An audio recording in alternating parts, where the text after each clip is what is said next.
بسم اللہ الرحمن الرحیم۔ سانپوں کا بادشاہ۔ محترم غوث علی شاہ صاحب رحمۃ اللہ علیہ 18ویں صدی میں ہندوستان میں مشہور صوفی بزرگ گزرے ہیں۔ ان کی زیادہ تر عمر دنیا کے عجائبات دیکھنے میں گزری ہے۔ ان کے ارشادات و ملفوظات سے کائنات کے تخلیقی اسرار پر روشنی پڑتی ہے۔ ایک روز ارشاد ہوا کہ جب ہمارے والد کا رسالہ لکھنؤ سے تبدیل ہو کر نصیر آباد چھاؤنی میں پہنچا تو کرنیل نے بلا کر ان سے کہا کہ سب آدمیوں کو ہوشیار کر دو، اس پریڈ پر ایک بڑا موذی سانپ رہتا ہے، جس کو کاٹتا ہے کھوپڑی پھٹ جاتی ہے۔ والد نے سب لشکر والوں کو آگاہ کر دیا۔ یہ خبر سن کر میرے چچا زاد بھائی میر عباس علی صاحب نے، جو سواروں میں نوکر تھے، والد سے عرض کیا کہ ارشاد ہو تو اس سانپ کو پکڑ دوں اور ایک تماشا ایسا دکھاؤں کہ کسی نے تمام عمر نہ دیکھا ہو نہ سنا ہو، مگر آپ کرنیل صاحب سے اجازت لے دیں اور جو شے ان سے طلب کروں وہ مل جائے۔ والد نے کرنیل صاحب سے ان کی درخواست بیان کی۔ کہا، بہت اچھا رسالدار، اس موذی کو پکڑوا دو کیونکہ اس نے 4 آدمی مارے ہیں۔ میر عباس علی کو بلا کر کہا کہ جو تم مانگو گے ہم دیں گے، اور اگر کہو تو اس تماشے میں اور صاحب لوگوں کو بھی بلائیں۔ میر صاحب نے کہا کہ بہت اچھا، جس صاحب کو جی چاہے بلا لیجیے، اور 5 من دودھ، 2 من کھانڈ اور 100 کنڈے منگا دیجیے، اور اتوار کا دن اس تماشے کے لیے مقرر کیجیے۔ الغرض اتوار کے دن سب سامان موجود ہو گیا۔ پریڈ کے گرد سارا لشکر 4 راستے چھوڑ کر کھڑا ہو گیا۔ ایک طرف انگریز بھی جمع ہو گئے۔ کنڈوں میں دودھ اور کھانڈ ڈالی گئی اور ان کے بیچ میں ایک چوکی نہایت پرتکلف بچھائی گئی۔ چوکی پر ایک پیالہ چینی کا دودھ سے لبریز ریشمی رومال سے ڈھک کر رکھ دیا۔ اب میر عباس علی صاحب نے چوکی کے پاس کھڑے ہو کر جیب سے بانسری نکالی اور بجانے لگے۔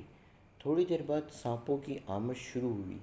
ہزارہ قسم کے سانپ جدا جدا ٹولیاں بنائے آئے، سر جھکا کر میر صاحب کو سلام کیا اور قرینہ بقرینہ کھڑے ہو گئے۔ سب سے پیچھے ایک سانپ آیا، نہایت خوبصورت، سنہرا رنگ، 1.5 بالش کا قد، ایک بڑے موٹے تازے سانپ پر سوار۔ اس کے چاروں طرف 20-20، 30-30 سانپ جلوں میں تھے۔ جب قریب آیا تو سب سانپوں نے اس کو سلام کیا۔ پھر اس سانپ نے سواری سے اتر کر بھائی صاحب کو سلام کیا۔ انہوں نے چوکی پر بیٹھنے کا اشارہ کیا۔ وہ کود کر جا بیٹھا۔ کرنیل صاحب نے دریافت کیا کہ یہ کون ہے؟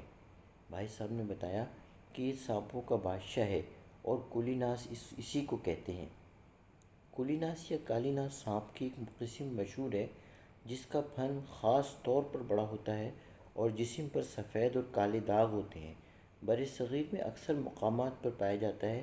کہا جاتا ہے کہ یہ اگر کسی کو کاٹ لے تو جسم سے خون جاری ہو جاتا ہے اور موت کے بعد بھی خون مسامات سے خارج ہوتا رہتا ہے۔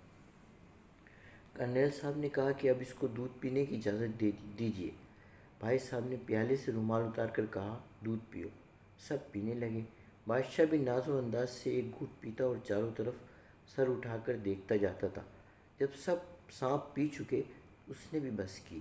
بھائی صاحب نے ریشمی رومال سے بادشاہ کا منہ صاف کیا اور کہا، میں نے آپ کو تکلیف اس لیے دی ہے کہ آپ ہمارے چور کو، جو 4 آدمی مار چکا ہے، گرفتار کر دیں۔ اس نے اردلی کے سانپوں کی طرف دیکھا۔ وہ دوڑے اور ایک سبز رنگ کا سانپ پکڑ لائے۔ اس کے آتے ہی 15-20 سانپ ایک گروہ میں سے نکل کر بھائی صاحب کے قدموں میں آ گرے، گویا وہ اپنے رشتہ دار کی سفارش کرتے ہیں۔ بھائی صاحب نے کہا، چلے جاؤ، اس بدمعاش کو بے سزا دیے نہ چھوڑیں گے۔ اس کے بعد جیب سے ایک رومال نکالا اور کہا کہ دیکھو، آئندہ جو ایسا کام کرے گا وہ یہی سزا پائے گا۔ یہ کہہ کر رومال کی ایک دھجی پھاڑی، سانپ بھی اسی دم سر سے دم تک چر گیا۔ پھر ہر ایک گروہ سانپوں کا سلام کرتا ہوا اپنے مسکن کو چل دیا۔ کرنیل صاحب اور تمام انگریز اور لشکر کے سپاہی اس عجیب و غریب تماشے کو دیکھ کر حیران رہ گئے۔ کرنیل صاحب نے اس صلے میں بھائی کو انعام دینا چاہا، انہوں نے انکار کر دیا۔ کرنیل نے یہ تجویز کی کہ ہم لندن کو لکھتے ہیں، وہاں سے تم کو اس کا صلہ ملے گا۔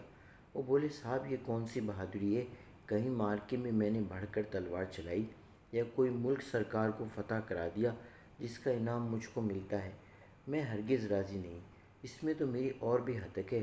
لوگ تانے دیں گے کہ انگریزی لشکر میں سپیرے نوکر ہیں اور سپاہیوں کو سانپوں کے کرتب پر انعام ملتا ہے۔ اس بات کو سن کر ہمارے والد اور سب انگریز افسر بہت خوش ہوئے۔ کرنل صاحب اس وقت تو چپ ہو رہے، مگر 4 مہینے بعد بھائی صاحب کو جمع دار کر دیا اور ہمیشہ ان کی ترقی کا خیال رکھا۔ تذکرہ غوثیہ۔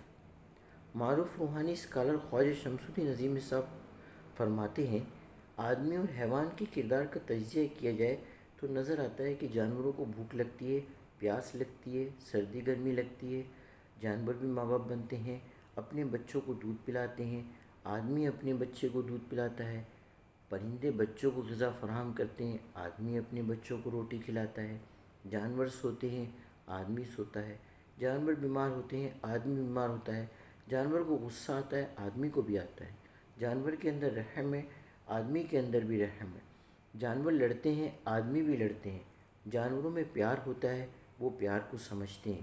آپ بلی کو پیار کر کے دیکھیے، آپ کی گود میں بیٹھی رہے گی۔ جانور میں اور آدمی میں کوئی فرق نظر نہیں آتا۔ آدمی میں جانور کی صفات کام کرتی ہیں تو آدمی کو حیوان ناطق کہا جاتا ہے۔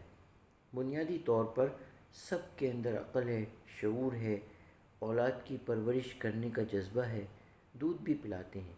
غذا کے معاملے میں تفکر کیا جائے تو ماں دودھ پلاتی ہے اور طوطا یا چڑیا چوگا دیتی ہے۔ آج کی بات سوات 125۔ اللہ تعالیٰ کا ارشاد ہے،